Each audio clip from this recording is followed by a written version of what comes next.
السلام عليكم. لا تنسوا الاعجاب بالفيديو والاشتراك في القناة تشجيعا لنا لنستمر بنشر المزيد ان شاء الله. نبدأ بالصلاة على رسولنا الكريم محمد صلى الله عليه وسلم، فصلوا على خير البشر. الجامعة لن تسقط في فخ قصة بن ناصر مع أمين الوزاني. يتذكر الجمهور المغربي قصة إسماعيل بن ناصر لاعب ميلان الإيطالي، والذي انضم للعب رفقة المنتخب الجزائري على حساب نظيره المغربي بعدما تم ضمه للعب رفقة الخضر في صفوف المنتخب الأول. مقابل ذلك كان المدير التقني السابق ناصر لارغيت قد عرض عليه الانضمام للأولمبي المغربي في انتظار تدرج اللعب مع أسود الأطلس، وهو الأمر الذي رفضه اللاعب آنذاك.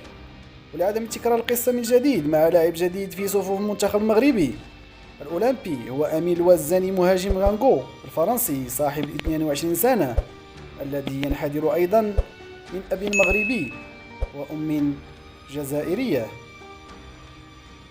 فإن الجامعة تولي اهتماما كبيرا بهذا اللاعب وتضعه بين أولوياتها حتى يتسنى له الإلحاق بعري الأسود مستقبلا، من أجل قطع الطريق على أي مسؤول من الجامعة الجزائرية كي يتربص به.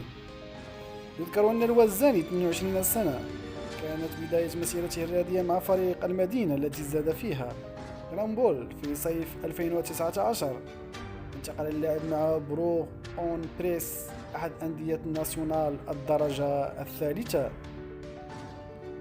حيث خاض معه 51 مباراة أحرز خلالها 10 أهداف، وهي حصيلة مكنته من ولوج عالم الاحتراف من بوابة الفريق غانغو الذي واصل معه التألق، الشيء الذي دفع عصام الشرعي مدرب المنتخب المغربي لأقل من 23 سنة توجيه الدعوة إليه للمشاركة في كأس إفريقيا التي انضمتها يولوز الأخيرة بالمغرب.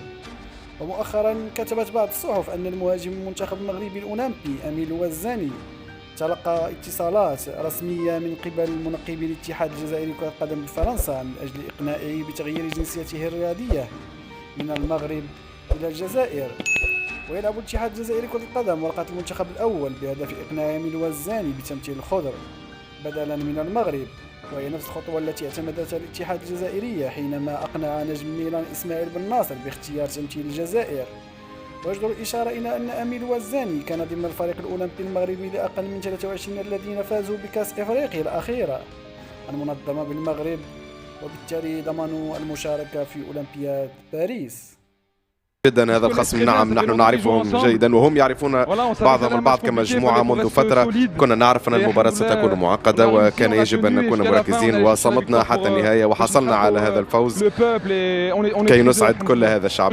نعم بالتأكيد الأمر كان مرهقا جسديا، لعبنا يوم ثلاثاء أكثر من 120 دقيقة مع ضربات الجزاء، هذا كان مرهق، ولكن رغم ذلك صمدنا، ومع البطاقة الحمراء كان هناك أفضلية لنا وتمكنا من الفوز، هذا أهم شيء. شكرا لك وتهانينا.